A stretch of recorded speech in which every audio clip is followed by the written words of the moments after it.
Assalamualaikum students, how are you? Students, today we are starting our unit number 9 and the title is All is not lost. अभी सब कुछ रायगा नहीं गया है.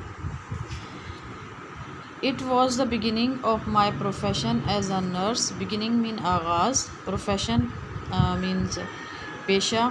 As a nurse बतौर nurse ये मेरे पेशे का आगाज़ था. I worked in the intensive care unit of the neurology ward. Intensive means इंतहाई, care means निगहदाश्त, unit means शोबा. मैं इंतहाई निगहदाश्त के शोबे में काम करती थी. ऑफ द न्यूरोलॉजी वार्ड असाबी अमराज के वार्ड में. मैं असाबी अमराज के वार्ड में इंतहाई निगहदाश्त के शोबे में काम करती थी. एज़ अ यंग प्रोफेशनल का मतलब होता है पेशावर. एक जवान पेशावर के तौर पर I wish to save the world, मैं दुनिया को बचाना चाहती थी. विश्ड चाहती थी. I was excited to see the patients, excited पुरजोश. मेकिंग क्विक रिकवरीज तेज़ी से सेहतयाब होना. मैं मरीज़ों को तेज़ी से सेहतयाब होता देखने के लिए पुरजोश थी. फ्रॉम डिवास्टेटिंग एक्सीडेंट्स, तबाहकुन हादसात से. मैं मरीज़ों को तबाहकुन हादसात से तेज़ी से सेहतयाब होता हुआ देखने के लिए पुरजोश थी. डिवास्टेटिंग का मतलब होता है तबाहकुन. येट ताहम आई वॉज पेन्ड मतलब तकलीफ़ होना, मुझे तकलीफ़ होती थी. टू नर्स दोज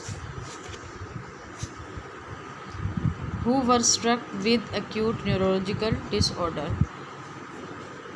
पेन मतलब तकलीफ़ होती थी. नर्स मीन देखभाल करके. स्ट्रक मुब्तला थे. न्यूरोलॉजिकल डिसऑर्डर असाबी मर्ज़ में. ताहम मुझे उन मरीज़ों की देखभाल करके तकलीफ़ होती थी जो शदीद असाबी मर्ज़ में मुब्तला थे. वन डे एक दिन, standing at the beside of a young patient. Standing खड़े होकर, बिसाइड मीन्स एक तरफ, यंग पेशेंट एक नौजवान मरीज़ा. एक दिन एक नौजवान मरीज़ा के एक तरफ खड़े होकर आई वंडर्ड, मैं हैरान हो रही थी. If she could make the same recovery like others, क्या आया वो दूसरों की तरह सेहतयाब हो सकेगी. सेम रिकवरी लाइक अदर्स मतलब दूसरों की तरह सेहतयाब होना.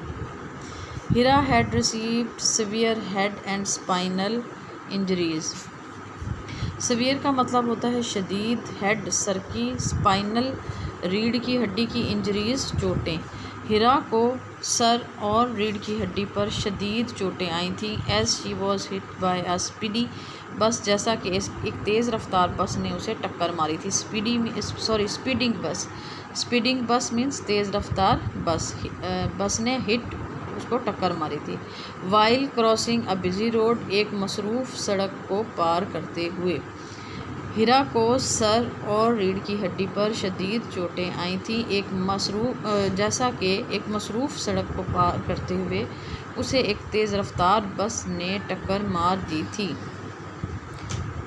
आई took her lifeless arms in my hands, मैंने उसके बेजान बाजुओं को अपने हाथों में लिया. लाइफलेस बेजान.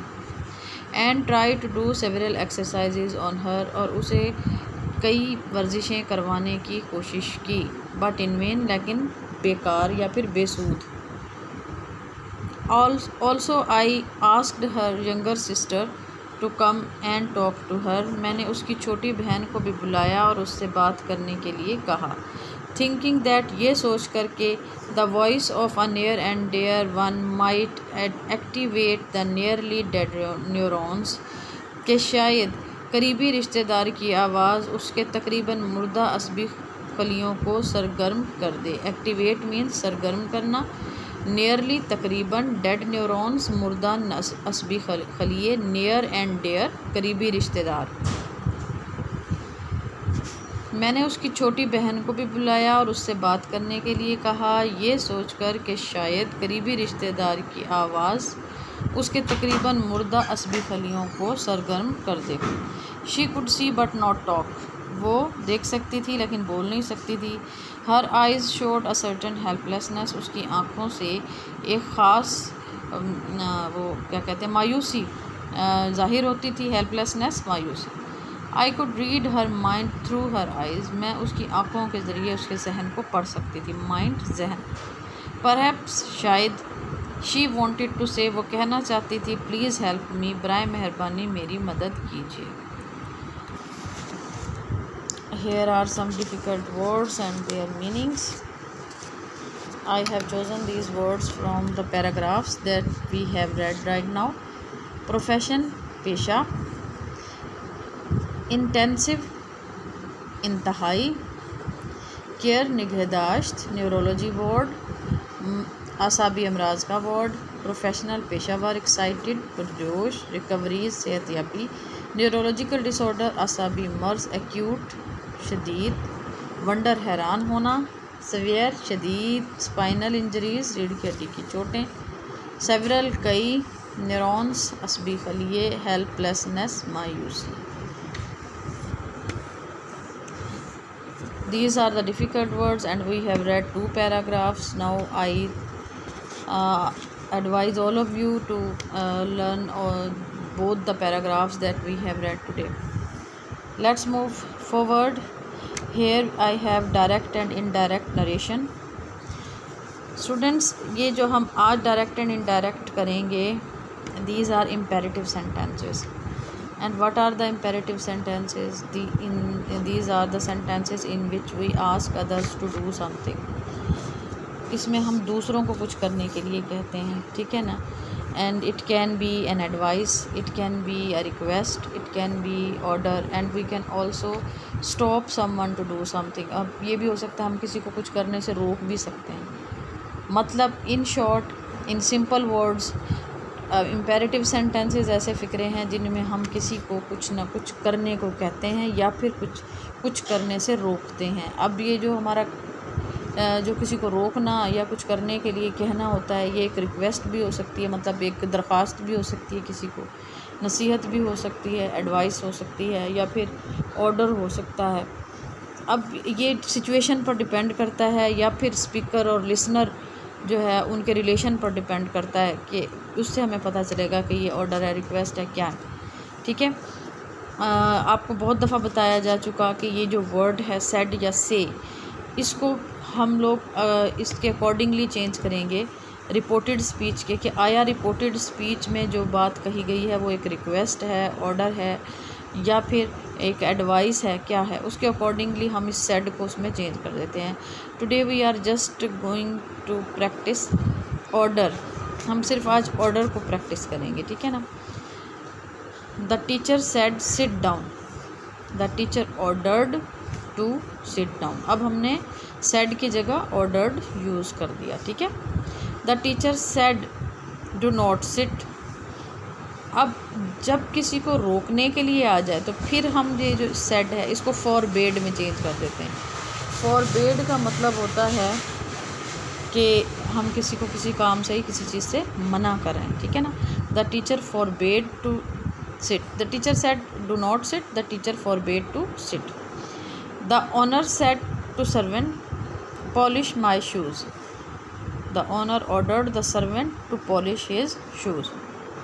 अब आगे है the owner said do not water the plants. ठीक है. अब ये पीछे वाले सेंटेंस में क्या था, the owner was ordering something to servant like he was asking him to polish his shoes.